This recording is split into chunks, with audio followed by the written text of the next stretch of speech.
दोस्तों मैं सत्यम मिश्रा अपने यूट्यूब चैनल टेक्निकल लर्नर्स में आप सभी भाई बहनों दोस्तों का हार्दिक स्वागत और अभिनंदन करता हूं। दोस्तों आज दोस्तों जो है सीटेट पर्यावरण अध्ययन का प्रैक्टिस सेट नंबर 8 लेके आए दोस्तों। अति महत्वपूर्ण प्रश्नों का संग्रह है दोस्तों, जो कि सीटेट एग्जाम में पिछले ईयर्स में भी पूछे जा चुके हैं और अभी पूछे जाने की संभावना दोस्तों बहुत ही ज़्यादा है। ठीक है, तो अंत तक वीडियो देखिएगा दोस्तों। अगर पसंद आए तो लाइक एंड शेयर करना ना भूलिएगा दोस्तों, और सब्सक्राइब भी करिएगा। ठीक है, चलिए बिना समय गवाए दोस्तों चलते हैं पहले क्वेश्चन पे। क्वेश्चन नंबर फर्स्ट देखिएगा कि क्या कह रहा है, पढ़िएगा कि क्वेश्चन नंबर फर्स्ट में कह रहा है कि पर्यावरण अध्ययन में एक अच्छे दत्त कार्य का मुख्य लक्ष्य होना चाहिए। प्रभावी अधिगम के लिए पाठ को दोहराना बिल्कुल गलत। सिर्फ दोहराने से दत्त कार्य का मुख्य लक्ष्य नहीं दोस्तों, या अच्छे दत्त कार्य का मुख्य उद्देश्य नहीं होता है कि सिर्फ पाठ को क्या करना, दोहरा लेना। समय का बेहतर उपयोग करना बिल्कुल गलत।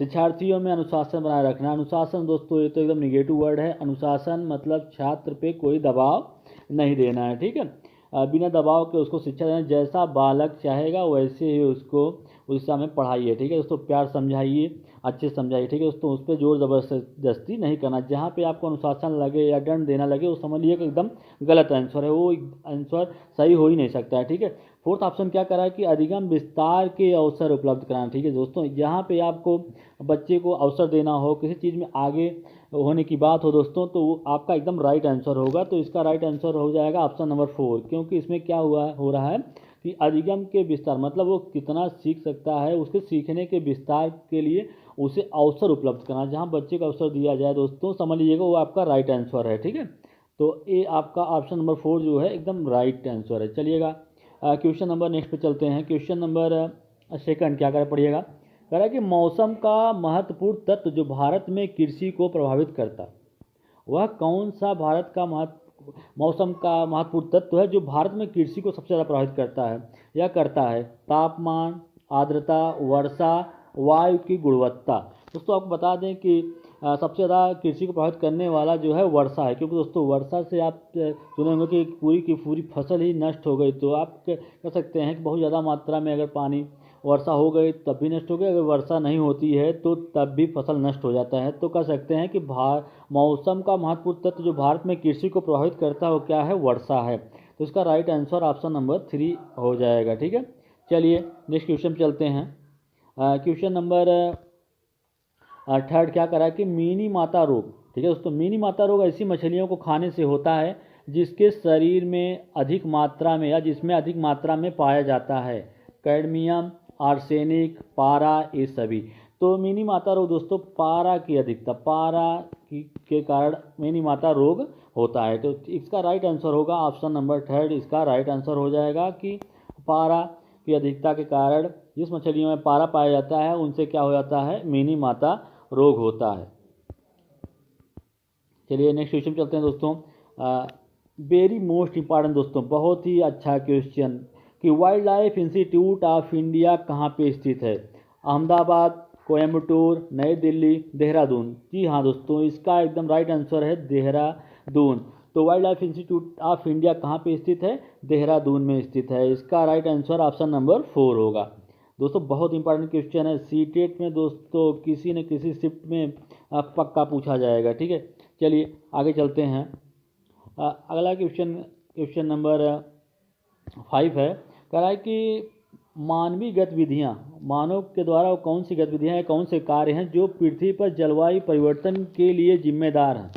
वे हैं, ऑप्शन दिया है कि एरोसेल कैन का उपयोग, कृषि क्रियाकलाप और वनों को जलाना। दोस्तों जो भी क्रियाकलाप हैं दोस्तों, कृषि क्रियाकलाप जो कृषि से दोस्तों बहुत ज़्यादा होता है कि कोई कृषि करता है फिर उसको जला देते हैं दोस्तों, इससे भी आपके जलवायु परिवर्तन के लिए जिम्मेदार है। वनों को जलाना, वनों को जलाने से भी, और एरोसोल कैन का उपयोग करने से भी, ये भी सभी क्या है, मानव गतिविधियां हैं जो पृथ्वी पर जलवायु परिवर्तन को सबसे ज़्यादा प्रभावित करती हैं। तो इसका दोस्तों राइट आंसर क्या होगा, ऑप्शन नंबर 4 इसका राइट आंसर हो जाएगा। उपरोक्त सभी, चाहे कृषि क्रियाकलाप हो या वनों को जलाना हो दोस्तों, सभी क्या होती हैं, जलवायु परिवर्तन के लिए जिम्मेदार होती हैं। क्वेश्चन नंबर 6, ठीक है दोस्तों, क्वेश्चन नंबर 6 क्या है, ओजोन परत का अधिकतम ह्रास निम्न में से किस पर हुआ है? तो भूमध्य रेखा, दक्षिणी ध्रुव, उत्तरी ध्रुव, इनमें से कोई नहीं। दोस्तों आपको बता दें कि ओजोन दिवस कब मनाया जाता है? 16 सितंबर को क्या मनाया जाता है? ओजोन दिवस के रूप में मनाया जाता है, ठीक है। और ओजोन परत का सबसे ज़्यादा अधिकतम ह्रास निम्नलिखित में से किस पर हुआ है? दोस्तों ये भी बहुत ही अच्छा क्वेश्चन है दोस्तों, बहुत ही अच्छा क्वेश्चन। इसमें क्या है कि ओजोन परत का अधिकतम ह्रास निम्नलिखित में से किस पर हुआ है? तो दक्षिणी ध्रुव पर दोस्तों सबसे ज़्यादा ओजोन परत का ह्रास होता है। तो इसका राइट आंसर होगा option number second. Question number 7 पढ़ते हैं दोस्तों, थोड़ा लंबा क्वेश्चन है। पढ़िएगा क्या करा? केचुआ किसान का मित्र होता है। दोस्तों केचुए के बारे में तो आप सुने होंगे, केचुआ किसान का मित्र होता है। निम्नलिखित में से उसके लिए सही कारण क्या है? क्यों दोस्तों केचुए को किसान का मित्र कहा जाता है? इसमें आपसे ऑप्शन दे रखा है, इसमें से पूछ रहा है कि क्या रीजन है कि केचुआ जो होता है उसे किसान का मित्र कहा जाता है, ठीक है। तो पढ़िएगा इसमें क्या दे रखा है उसके बारे में कथन कर रहा है कि केचुआ मृत पत्तियों और पौधों को खाते हैं और उनकी पातन मिट्टी को उर्वरा बनाते हैं, ठीक है दोस्तों, एकदम सही दोस्तों, एकदम सही है कि केचुआ मृत पत्तियों और पौधों को खाते हैं और उनकी पातन मिट्टी को क्या करती है? उर्वरा बनाती है। केचुए खरपतवार खाते हैं और मुख्य फसल को बचाते हैं। ये बिल्कुल गलत है, सिर्फ मुख्य फसल को नहीं दोस्तों, लगभग सभी फसलों की सुरक्षा करते हैं, तो ये आपका एकदम गलत है। केचुआ नीचे की खुदाई कर मिट्टी को नरम करते हैं, सही है। और केचुए की खुदाई हवा पानी मिट्टी में आसानी से पहुंच जाता है, ये भी आपका सही है। तो इसका जो ऑप्शन नीचे दिया होगा कि 1, 3 और 4 जो है 1, 3 और 4 दोस्तों इसका राइट आंसर होगा। तो देख लेते हैं नीचे ऑप्शन क्या दे रखा है। दोस्तों यहाँ पे आप देख रहे होंगे पहले में ही दे रखा है कि 1, 3 और 4, यही दोस्तों बिल्कुल राइट आंसर होगा। ऑप्शन नंबर फर्स्ट इसका एकदम राइट आंसर होगा, ठीक है।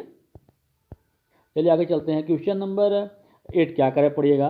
कह रहा है कि निम्नलिखित में से कौन सा बायोडीजल उत्पन्न करने के लिए जाना जाता है? इसमें से दोस्तों सब पौधे का नाम दिया गया है।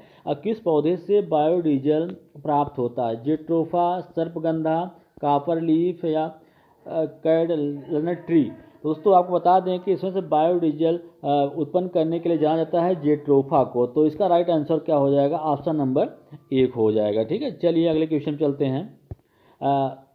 क्वेश्चन नंबर 8 क्या करा? झूम खेती पाई जाती है। झूम की खेती कहाँ पे होती है? केरल, बिहार, मध्य प्रदेश, मेघालय। तो झूम की खेती दोस्तों कहाँ पे होती है? मेघालय में होती है। तो इसका राइट आंसर क्या होगा? ऑप्शन नंबर 4 हो जाएगा। अगला क्वेश्चन क्या करा पड़ेगा? कह रहा है कि क्वेश्चन नंबर 9 क्या है? निम्नलिखित में से कौन सा पराबैंगनी किरण, कौन सी पराबैंगनी किरण है दोस्तों जो सबसे खतरनाक है? UVB, UVA, UVC, इनमें से कोई नहीं। तो दोस्तों जो पराबैंगनी किरण होती है जो सबसे खतरनाक है वो कौन सी है? UVC होती है। तो इसका राइट आंसर क्या होगा? ऑप्शन नंबर 3 एकदम राइट है, ठीक है। बहुत दोस्तों ये भी बहुत ही कह लीजिए कि बहुत ही इंपॉर्टेंट क्वेश्चन है, ठीक है। चलिए क्वेश्चन नंबर 10 क्या करें पढ़िएगा। क्वेश्चन नंबर 10 कह रहा है ग्रीन पीस इंटरनेशनल का मुख्यालय कहाँ पे स्थित है? न्यूयॉर्क, नई दिल्ली, एम्स्टर्डम और नागासाकी। तो दोस्तों इसका राइट आंसर क्या होगा? ऑप्शन नंबर 3 होगा, एम्स्टर्डम में इसका मुख्यालय है, ठीक है। चलिए अगले क्वेश्चन चलते हैं। क्वेश्चन नंबर 11 क्या कर रहा है पढ़िएगा कि कह रहा है कार्बोहाइड्रेट और प्रोटीन दोनों में पाए जाने वाला समान तत्व कौन सा ऐसा दोस्तों तत्व है जो कार्बोहाइड्रेट और प्रोटीन दोनों में पाया जाता है सामान्य रूप से? Chlorine, carbon, nitrogen, sulphur. दोस्तों मैं आपको बता दूं कि सभी में चाहे कार्बोहाइड्रेट हो या प्रोटीन दोनों में पाए जाने वाला समान तत्व क्या है? कार्बन है। तो इसका राइट आंसर क्या होगा? ऑप्शन नंबर 2 राइट आंसर हो जाएगा कि कार्बन जो है वो किसमें पाया और प्रोटीन दोनों में पाया जाता है।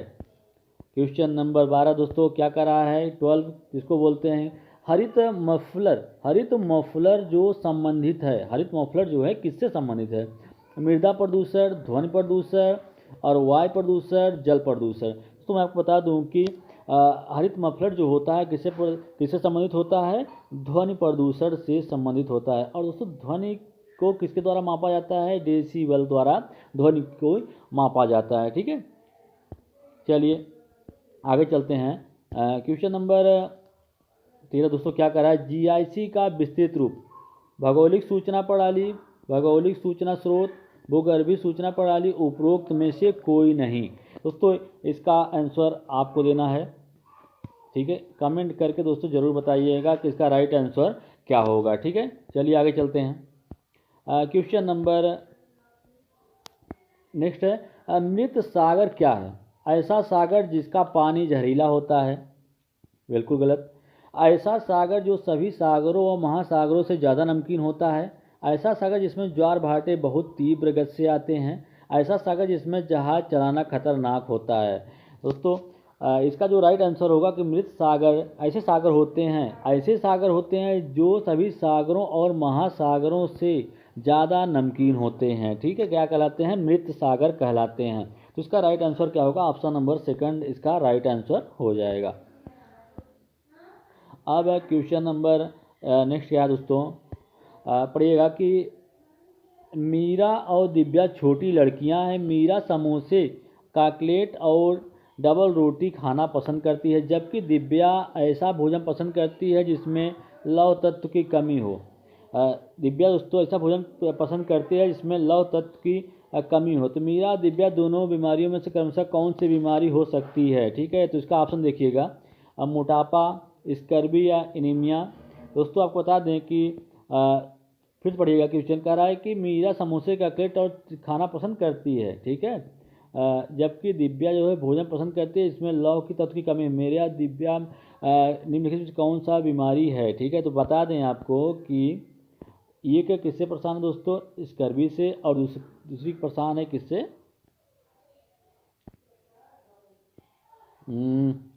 मोटापा और एनीमिया, ठीक है दोस्तों। इसका राइट आंसर होगा क्या है? मोटापा और एनीमिया इसका राइट आंसर होगा, ठीक है। चलिए अगले क्वेश्चन चलते हैं।